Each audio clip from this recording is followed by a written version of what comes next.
Hello everyone and welcome to the New York Empoleon's Week 7 Team Builder against the Hartford Wailords coached by Puck Bud. We are taking on the epitome of a rain team this week, and actually we're going through a bit of a unique situation right now. I have 7 Pokemon that I've narrowed it down to. I have genned all of them in, and I have 5 that I know I want, and only one of the last 2 will make the roster, and I have to decide that during the Team Builder now. It's literally less than an hour before the battle, and I've been just going back and forth, and I'll explain sort of my thoughts and my reasons for each of those Pokemon, and why I think both of them deserve to be on the team, but also these 5 Pokemon seem really good. So I'll make my decision, I'll stick to my decision, whatever it may be, but by walking through it, I'm talking it out with you guys, I hope that I can figure out which one actually fits the best. So his team, before we go too deep into this, is Gothitelle, Barraskewda, Haxorus, Pelipper, Heliolisk, Seismitoad, Whimsicott, Cofagrigus, Ludicolo, and Ferroseed. So as you can see, rain never goes away. We're facing another Pelipper Barraskewda, and last week we were able to play around it, mostly on the back of Lapras, and hopefully this week we'll have another bout of success against a rain team, although this one has a lot more rain as well and other things to worry about that aren't just Barraskewda, right? It's also got the Ludicolo and the Seismitoad, so even if I manage to kill the Barraskewda, I still have to worry about being outsped by everything else. So naturally, I'm going to be bringing a Drought Sunny Day Ninetales to hard counter the Pelipper. If he does go Pelipper, I can go into my Ninetales, set up the Sun. If he U-turns, that doesn't do anything to me anyway, so that's really easy to deal with. If he goes for a Scald, it's Sun dropped and it only does about 30%, and if he does go like U-turn and double switch out into the Pelipper again to weaken a fire type move, I actually have Sunny Day and outspeed a non-scarf Pelipper and am able to click it and then make him deal with that again. So Energy Ball I thought was better than Solar Beam because of the fact that the weather is going to be constantly changing. Solar Beam isn't going to be always useful when my Ninetales is in. There's a chance other Pokemon also have Rain Dance as well, so I'm going to be able to click it against most of his team. Not much resist it. Obviously, the Haxorus resists it, and the Whimsicott and the Ferroseed, but especially Whimsicott doesn't appreciate coming in on a Mystical Fire. Will-O-Wisp is there for the Haxorus, really, and Barraskewda maybe. I can take 2 Liquidations, although if he does run Drill Run, then he will be able to take me out after a Liquidation. That being said, it also won't have some coverage, right? It only has 4 moves, so if it can't have Crunch, Poison Jab, Drill Run, Liquidation, and Close Combat. So one of those 5 moves can't be on it, and we have to figure out which one it's going to be. Excuse me. So next up, definite rostered is Lapras. Obviously, Lapras last week against a rain team, incredibly helpful. Oh, and my Ninetales, by the way, I didn't talk about it. It is running the leftovers this week.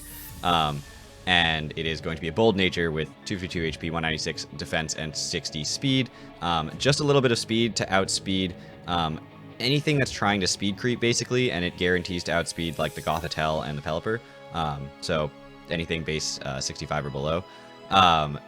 And part of why I ran Mystical Fire, I guess I'll keep talking about Ninetales for a second, over Flamethrower or Fire Blast, was because the Mystical Fire makes it so that Gothitelle can't come in and set up on me. I mean, it can, I guess, but if it goes for Calm Minds, it's not actually gaining any special attack, and I'm slowly chipping it down with Mystical Fire, and it doesn't get great recovery outside of Rest, and if it rests, then, you know, we're stuck there, and the battle will end. I can't break it, to be fair, though I do have the Sunny Day and can keep resetting the Sun, and if he Calm Minds and I'm just stuck in Mystical Fire, that's actually, I mean, he's just getting special defense, but he's not actually getting any special attack boosts, and he'd eventually have to kill my Ninetales, and I can then handle the Gothitelle from there.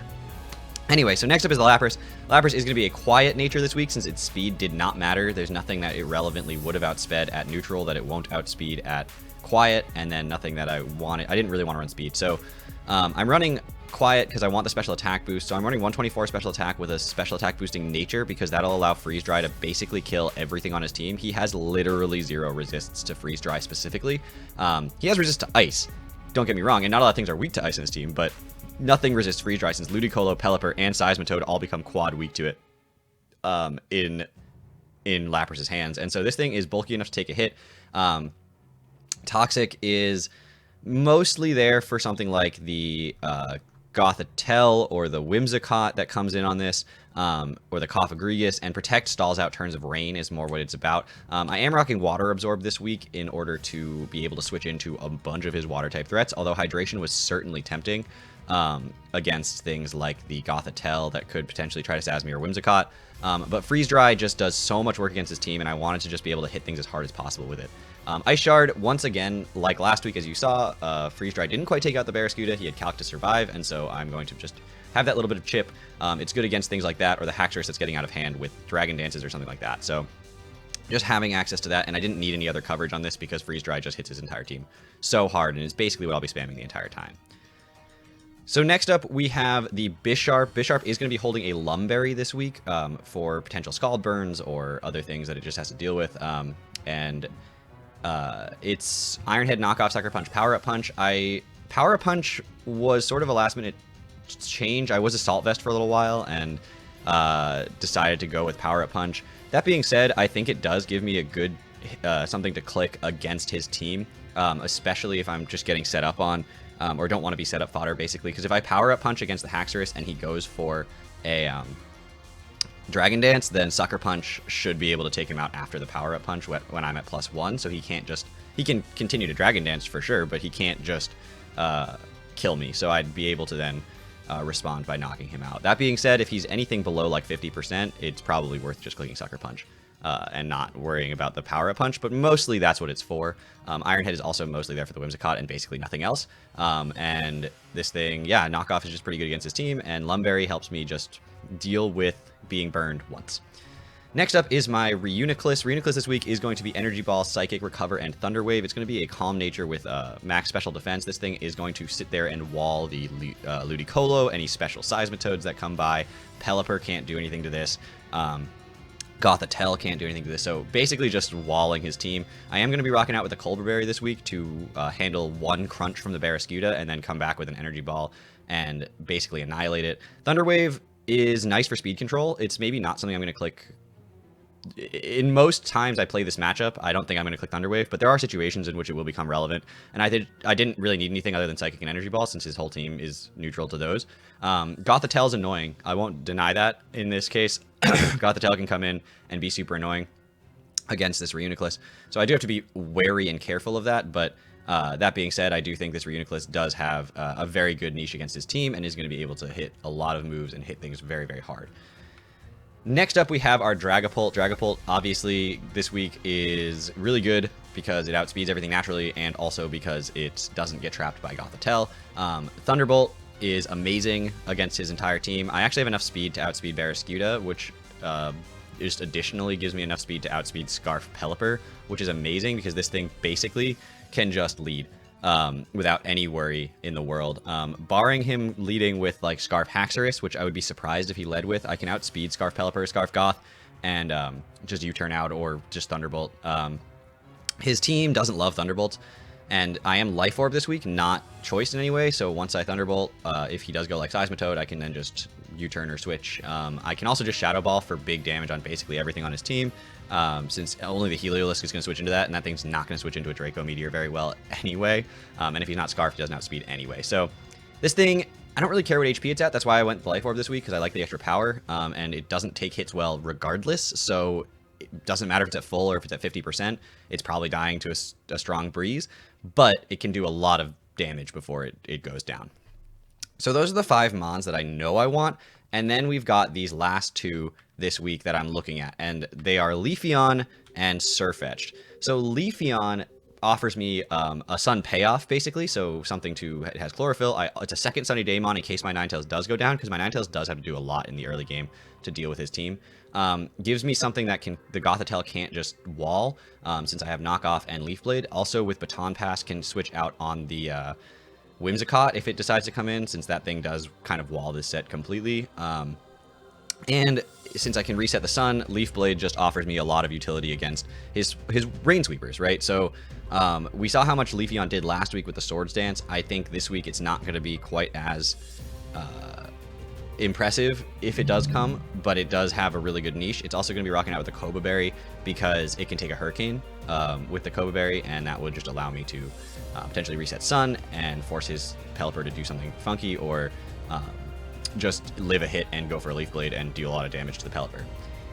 Alternatively, I have Surfetch. Surfetch has First Impression, which is incredibly good against his team because priority is sort of something that just shuts down fast rain sweepers.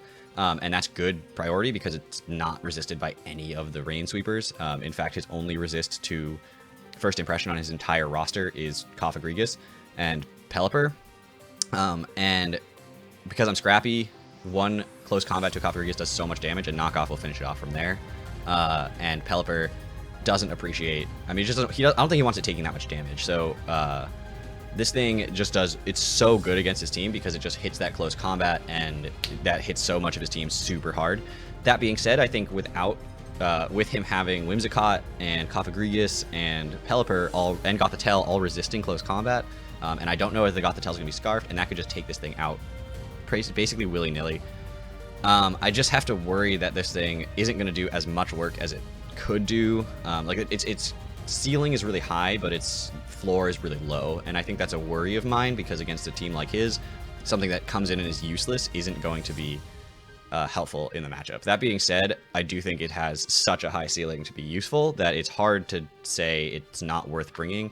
Additionally, if I don't bring Surfetched, he can look at my roster and say immediately that I don't have any way to remove hazards. Even though it doesn't have defog, at least it has the option to, and maybe he'd be less incentivized to set up toxic spikes or rocks, and by not having it, I lose that opportunity to bluff that at least, and to offer that as something that I could do.